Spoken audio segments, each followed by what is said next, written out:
Hi everyone, and welcome to this week's midweek edition of Project S3. So this week we're going to start taking the dashboard apart. Let me first of all show you the components that I got for the dashboard so you can see what the next job that we have to do. Okay, so here is our complete new dashboard, and as you can see from the top, nice and perfect. This dashboard has no marks whatsoever. It's in really good condition. I did at first think that there was a little bit of damage at the end here, but there isn't. It's absolutely fine. So this is ready to go. The only thing I need to change is this here, because on my car it's got Quattro and this one doesn't, but other than that everything is the same. And with this I got my airbag, my horn airbag, and I also got my knee airbag as well. So that's the one that goes underneath the dashboard, underneath the driver's steering wheel. And then underneath here we've got the other airbag, which is here in place.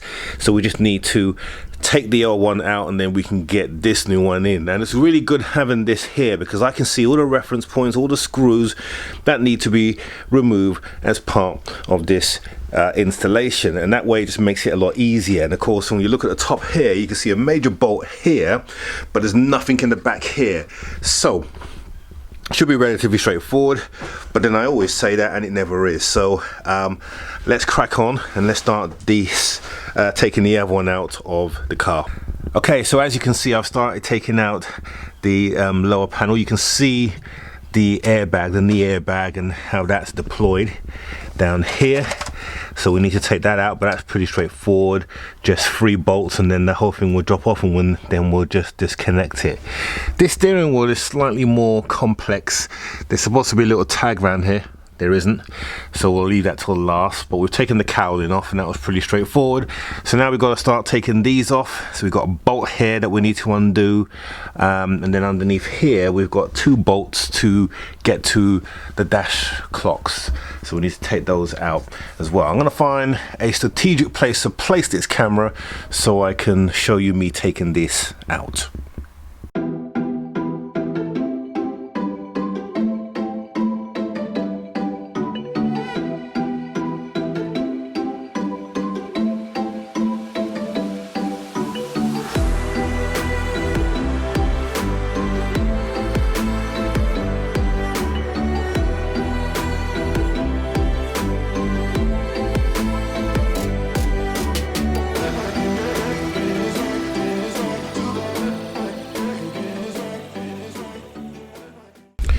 Okay, right, so let's see what we've done. We've taken the dash board out, or the clocks, so they're over there, as you can see.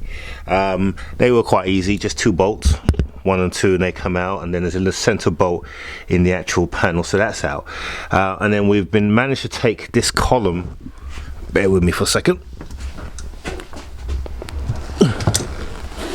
Okay, so we managed to take this column out here, and that was a real pig to get off because you can't see it, but let me just put this torch down here.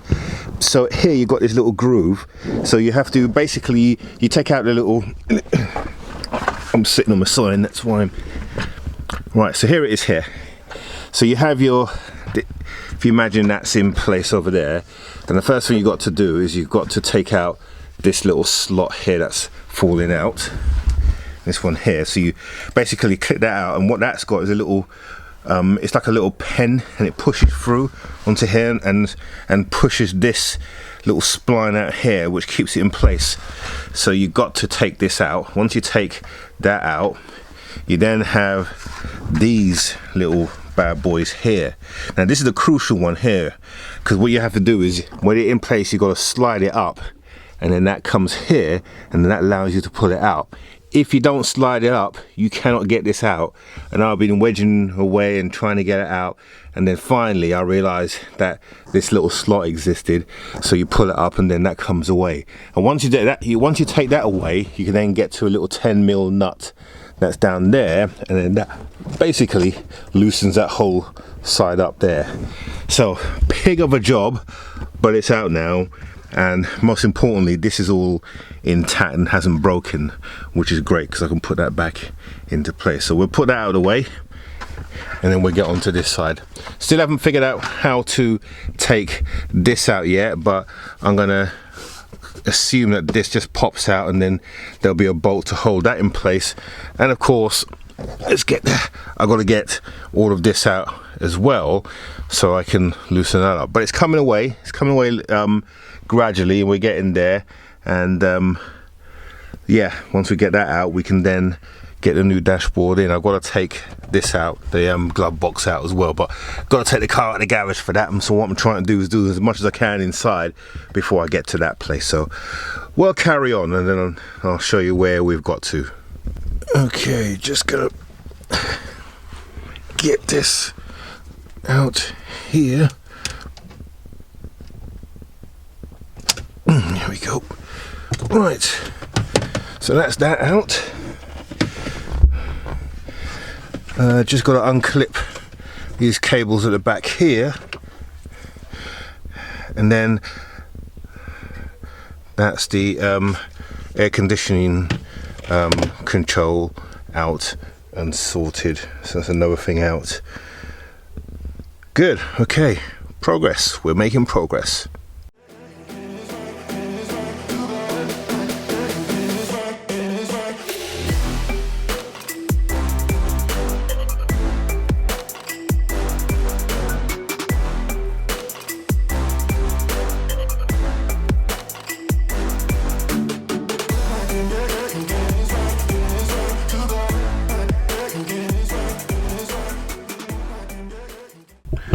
Okay, so we've got the two vents out, and there is a reason why you need to get those vents up, because if you look up there now, you can just see at the top there a silver screw. If I get my finger and point up to it, there's one there and one on the other side.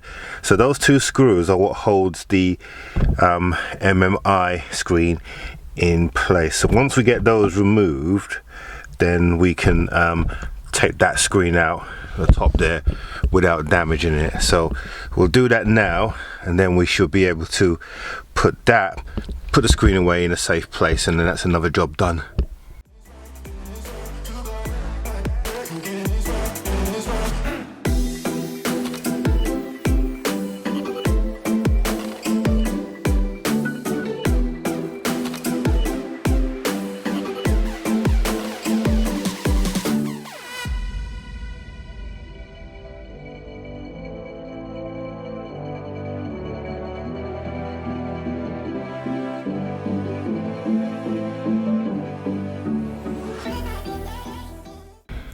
Okay, that was a pig to get out. Essentially, it's just this cable here, but you have to cut various bits and pieces, tie straps to get it off, and then this clip here was a nightmare to get out. Anyway, it's out now, so that's the screen all out. And with the screen out, it just leaves one bolt here to undo, and then that's this part of the dashboard done. Right, so once we've done that, then we need to take the radio out, and that's going to be an interesting one as well. Right, now for the radio. Wow. That was a lot easier than I thought. Good. So with the radio out, that's one of the last things. So now we can get the glove box out of the car as well. So a little update for you all. So quite a few of you in the comments last week mentioned, or on Monday, mentioned that this little connector here is for the AC pipe, and you're absolutely right. Here's the pipe in question, and you can see the connector that it goes into. And I did some research and some questioning, and I've since discovered that if this is disconnected, and this one's slightly damaged, so I'll probably have to replace it, but if this is disconnected, it will throw up an error on the fan, because the coolant temperature, or the AC coolant pipe, is quite critical, and it needs to be able to see that, otherwise it throws a fault up. So this is the reason why my fan is coming on, because this is not connected. So thank you everyone for picking that up, and now I'm going to be able to get that sorted, although at the moment with the dashboard and everything disconnected, we're not going to be able to do that. So with that solved, I now just need to solve the issue with the headlights as to why the main beams are not coming on. So the side lights come on fine, main beams do not. So I need to discover what that is. So if anyone has any ideas, that would be great. I've got one or two things that I'm going to try before I put it out to the community, but that's the only thing that's now causing me issues, the main beams. Okay, after much hard work, I actually got this off. This here was stuck. The way you get this off is you push this down and it moves these levers, which releases it from these, but boy, it was tough to get it off. So that's the old airbag. We can now replace that with the new one, which is down there. Okay, so the dashboard is coming apart just fine, and we're making some good progress on that. So next video we're going to be outside of the garage, and we're going to be taking the dashboard out of the car and then hopefully getting to the bottom of our headlight issue. So again, if you think you know what it is, what's causing my main beams not to come on and not respond, there is some codes in VCDS. Comment below and let me know, and hopefully we'll get those resolved over the weekend as well.